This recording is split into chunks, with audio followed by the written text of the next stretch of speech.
ये लड़ाई तो सीधे सीधे इस बात की हो रही है कि इसमें बड़ा हिंदू कौन है। आजकल आचार्य प्रमोद कृष्णन जी माशाल्लाह देख रहा हूं कि बड़ा हिंदू बनने के लिए तैयार हैं कि मोदी जी से बड़ा हिंदू मैं हूं। मोदी जी के लोग कह रहे कि नहीं, बड़ा हिंदू मैं हूं। तो इस लड़ाई में एक मलेच्छ की कोई जरूरत नहीं है। हम लोग तो मलेच्छ हैं, तो हमारा कोई जरूरत नहीं है। और जितनी बातें यहाँ हो रही हैं वो हिंदू तुष्टिकरण की हो रही है, मुसलमान के तुष्टिकरण की तो कोई बात ही नहीं हो रही है। अगर सलमान खुर्शीद के मुंह से राम निकल जाए तो पता चला बीजेपी भी खिलाफ हो जाती है, आचार्य प्रमोद कृष्णन जी भी खिलाफ हो जाते हैं। तो मुसलमान को तो अब इस वक्त मना है कि राम जी का नाम ना ले, कृष्ण जी का नाम ना ले, नाम ही ना ले। बल्कि हमारा काम यह है, ये लोग फैसला कर लें, कांग्रेस वाले और बीजेपी वाले, कि कौन बड़ा हिंदू है। हम तो भैया भारत के संविधान में विश्वास करते हैं, अम्बेडकर जी के संविधान पे विश्वास करते हैं, अम्बेडकर जी के कानून पे विश्वास करते हैं। कांग्रेस और बीजेपी आपस में फैसला करे कि बड़ा हिंदू कौन है, हिंदू का वोट किसको चाहिए। ये तो बड़ी अच्छी बात है कि हिंदू भाइयों का वोट सबको मिलना चाहिए। क्यों एक ही लोगों को मिलना चाहिए? सभी हिंदू हैं तो सबको मिलना चाहिए। इवन हम लोग कोशिश करते हैं, हम भी कैंडिडेट हिंदू भाइयों को खड़ा करते हैं और हम भी चाहते हैं कि हिंदू भाइयों को वोट हमें मिले। और हमारे कैंडिडेट कारपोरेटर वगैरह हैं भी वहाँ जो हैदराबाद में और औरंगाबाद में। तो ये अच्छी बात है, लेकिन सवाल ये है कि संविधान के तहत आप वोट मांगिए ना। आप हिंदू बनने के चक्कर में जाने को पड़े हुए। कोई चंदी पाठ कर रहा है, कोई जनेऊ बाहर से लपेट रहा है। आचार्य प्रमोद कृष्णन जी को बड़ी परेशानी है कि कांग्रेस हिंदुत्व से हट गई है। भैया तुम भी हिंदुत्व के पिच पे खेलो ना, किसने रोका? और बीजेपी वाले भी उसी चक्कर में पड़े हुए। तो भाई जो दूसरी पार्टी है, हमारा मामला जहां तक है, हमको इस झगड़े से कोई मतलब ही नहीं है कि आचार्य प्रमोद कृष्णन जी बड़े हिंदू हैं, कि ममता बनर्जी बड़ी हिंदू हैं, कि मोदी जी बड़े हिंदू हैं। भाई ये लोग आपस में फैसला कर लें कि बड़े हिंदू कौन है। हम तो संविधान में विश्वास करते हैं और हम भारत के कानून में विश्वास करते हैं। ठीक है, मुसलमानों का वोट आप ले लें, चलिए कोई नहीं। सुमैया राणा, क्या रेस अब बड़ा हिंदू साबित करने पर है? कौन बड़ा हिंदू?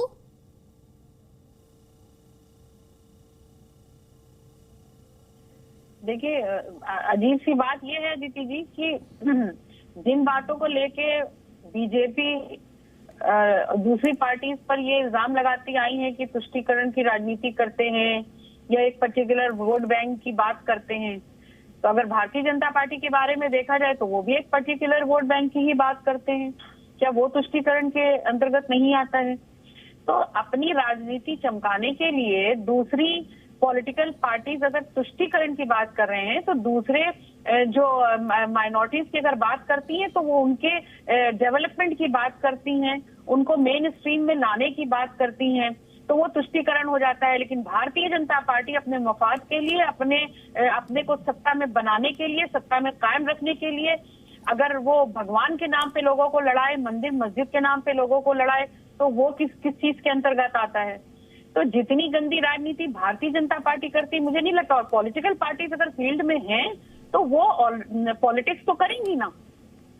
वो यहाँ पर रहने वाले पर्टिकुलर जितने भी तरह के लोग हैं, जितने भी धर्म और जाति के लोग हैं, उनको साधने की कोशिश करेंगी। लेकिन उनको गलत तरीके से अपने पक्ष में लाने के लिए, आपस में नफरतें फैलाने के लिए अगर आप इस्तेमाल कर रहे हैं, तो मुझे लगता है इससे गंदी राजनीति कोई हो नहीं सकती है। अच्छा, तो मैं आपकी बात जो समझ पाई, आप कुल मिला के मुझे ये कहना चाह रही है, बीजेपी जब हिंदू वोट्स पर फोकस करती है तो उसका जो वो नफरत फैलाती है, लेकिन जब वही दूसरी पॉलिटिकल पार्टियां करती हैं तो दरअसल वो सियासत कर रही होती हैं। ठीक है, देखिए बिल्कुल, सियासत के भी अपने तरीके होते हैं, हर चीज के दो तरीके होते हैं। जो गंदा तरीका है वो इस्तेमाल करके देश के अंदर नफरत का माहौल पैदा करना, ये भारतीय जनता पार्टी का अपना कारनामा है, वो कर रही है। नहीं, लेकिन जो जिन्हें कृष्ण जी सपने में आते हैं, जिन्हें कृष्ण की याद आती है, या फिर वो जो नोटों पर लक्ष्मी गणेश जी की बात करते हैं, बात तो कोई ऐसी पार्टी अब बची नहीं है जो नहीं करती हो। तो क्या कृष्ण जी किसी और के मेरे सपने में नहीं आ सकते क्या? कृष्ण जी नहीं, वो चुनावी मौसम में ही आते हैं ना। दिक्कत ये है सुमैया राणा, जब वोटिंग हो रही होती है, वोटिंग होनी होती है, तभी आते हैं सपने में। और तभी वो स्टेटमेंट्स भी बाहर आते हैं। तो इसलिए उनकी जो टाइमिंग है सुमैया राणा, उस पर सवाल उठता है। देखिए, भारतीय जनता पार्टी जो करे वो आप समझ लीजिए कि वो सब कुछ सही है। अरे मैडम, ना मैं भारतीय जनता पार्टी को सही बता रही हूँ, ना मैं किसी और को सही बता रही हूँ। मैं सवाल पूछ रही हूँ आपसे कि आप जिस यार्ड स्टिक पर दूसरी पॉलिटिकल पार्टीज को रख रही हैं, उसी यार्ड स्टिक का इस्तेमाल आप बीजेपी के लिए नहीं कर रही हैं। आप एक डिस्टिंक्शन ड्रॉ कर रही हैं, आप एक लाइन ड्रॉ कर रही हैं कि ये जब धर्म की राजनीति करे तो ये अलग बात है, हिंदू वोट की राजनीति, और ये जब बीजेपी करे तो अलग बात है। तो इसलिए मेरा सवाल है, इसमें बुरा मानने की क्या बात है? कृष्ण जी सबके सपने में आए, रोज आए, लेकिन आकर उसे पब्लिक स्टेटमेंट नहीं देता ना कोई। आकर आगे चुनाव के मौसम में ही अगर कृष्ण जी सपने में आए और वो स्टेटमेंट आए तो सवाल उठेगा सुमैया राणा, आपको अच्छा लगे या आपको बुरा लगे, कोई बात नहीं। आचार्य प्रमोद कृष्णम जी, एक बड़ी खबर उससे पहले, कांग्रेस नेता सलमान खुर्शीद का बयान, बीजेपी को मेरे नाम से बैर है या राम नाम से बैर है। वो ये भी कह रहे हैं कि मुझे गर्व है, मैंने राम का नाम लिया। सम्मान को भी बीजेपी अपमान मानती है, और साथ ही उन्होंने कहा कि भगवान राम सबके हैं। तो आपको याद होगा राहुल गांधी को लेकर उनका स्टेटमेंट आया था, और उसके बाद बीजेपी काफी हमलावर हुई, और सलमान खुर्शीद ये कह रहे हैं कि बीजेपी को दिक्कत किससे है, ये पूछ रहे हैं। वो कह रहे हैं मुझे गर्व है, मैंने राम का नाम लिया है। सलमान के नाम से तकलीफ है कि राम के नाम से तकलीफ है? ऐसा है, भगवान राम का नाम मैंने लिया है, मैं न ले सकता हूँ? मैं तो यहाँ मथुरा में हूँ, क्या मैं कृष्ण जी का नाम नहीं ले सकता हूँ? ऐसा है, हमारा अपना मज़हब कुछ भी हो, हमारा अपना मज़हब कुछ भी हो, एक देश की, एक भारतीयता की एक भावना और एक आस्था भी है, जिसमें कि हर मज़हब का सम्मान है। और जो हमारी मेजॉरिटी के लोग हैं, जो बहुसंख्यक लोग हमारे उत्तर प्रदेश में हैं या हमारे भारतवर्ष में हैं, उनकी जो आस्था है उसका सम्मान मैं करूं तो किसी को ठेस क्यों लगे? सम्मान कर रहा हूं ना। असम्मान करने को भी वो अपमान मानते हैं, सम्मान करने को भी अपमान मानते हैं। सम्मान के जो शब्द हैं मुझे बता दें, मैं वो शब्द इस्तेमाल करूंगा, लेकिन वो मुझे ये ना बताएं कि तुम भगवान से संबंधित नहीं हो सकते, ये हमारे भगवान हैं, ये भगवान सबके हैं। तो यहाँ पर सलमान खुर्शीद कह रहे हैं कि राम सबके हैं। आचार्य प्रमोद कृष्णम, ये रियलाइज करने में कांग्रेस पार्टी को इतना वक्त क्यों लग गया? और जैसे थोड़ी देर पहले मैं टाइमिंग की बात करी थी, वही टाइमिंग को लेकर सवाल होगा कि अभी थोड़ी देर पहले मानव जायसवाल ने कहा था कैलकुलेशन करने होते हैं। ये कैलकुलेशन है या आस्था है? देखिए अदिति, ये जो बयानात हैं, झगड़ा इन बयानों से नहीं है। प्रॉब्लम ये है कि बीजेपी ये चाहती है कि सारी पार्टियां हिंदू विरोधी घोषित हो जाएं, और अगर हिंदू विरोधी घोषित हो जाएंगी तो हिंदू धर्म पर उनका कब्जा हो जाएगा। फिर कोई महंगाई की बात नहीं करेगा, फिर कोई रोज़गार की बात नहीं करेगा, फिर कोई फ्लक्चुएशन की बात नहीं करेगा, फिर कोई सीमाओं की बात नहीं करेगा, फिर आतंकवाद की बात नहीं करेगा, फिर पेट्रोल के दामों की बात नहीं करेगा।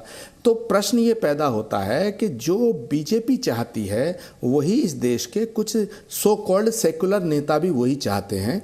और सलमान खुर्शीद जी का मैं बहुत स्वागत करना चाहता हूं कि उन्होंने बहुत अच्छी बात कही है, क्योंकि कोई भी सूफी, संत, रसूल, महात्मा, ऋषि, मुनि, पैगंबर या अवतार या भगवान जिसको हम कहते हैं, वो किसी एक कौम के लिए नहीं आता है, वो किसी एक जाति का नहीं होता, एक राज्य का नहीं होता, एक सूबे का नहीं होता, एक राष्ट्र तक सीमित नहीं होता है, वो संपूर्ण ब्रह्मांड का होता है। इसीलिए तुलसीदास जी ने कहा है, सिया राम मैं सब जग जानी, करौ प्रणाम जोर जोग पानी। प्रत्येक व्यक्ति में राम है, प्रत्येक कण कण में राम है, जर्रे जर्रे में परमात्मा है। तो अगर सलमान साहब अगर भगवान राम का एहतराम करते हैं, उनका सम्मान करते हैं, और वो कहते हैं कि राम सिर्फ हिंदुओं के नहीं है, हमारे भी हैं, तो बिल्कुल हर अच्छे हिंदू को ये कहना चाहिए कि हम अपनी आस्था पे अडिग हैं, हम हिंदू हैं। अभी बीजेपी के प्रवक्ता कह रहे थे या कोई दूसरे प्रवक्ता कह रहे थे, अभी हमारे मन्नान साहब, कि मोदी जी में और इनमें बहस लगी है कौन बड़ा हिंदू। हिंदू बड़ा छोटा नहीं होता है, हिंदू हिंदू है, जिसकी श्रद्धा, जिसकी आस्था, जिसकी भावना, जिसका विश्वास, जिसका समर्पण परमात्मा में है, वो हिंदू है। लेकिन अच्छा हिंदू वो है जो मुसलमानों से मोहब्बत करे, अच्छा हिंदू वो है जो भगवान राम के प्रति समर्पित हो, उसकी आस्था भगवान राम में हो, भगवान कृष्ण में हो, गंगा जमुना गायत्री में हो, लेकिन वो पैगंबर साहब का भी एहतराम करे। मेरा सवाल ये अच्छा हिंदू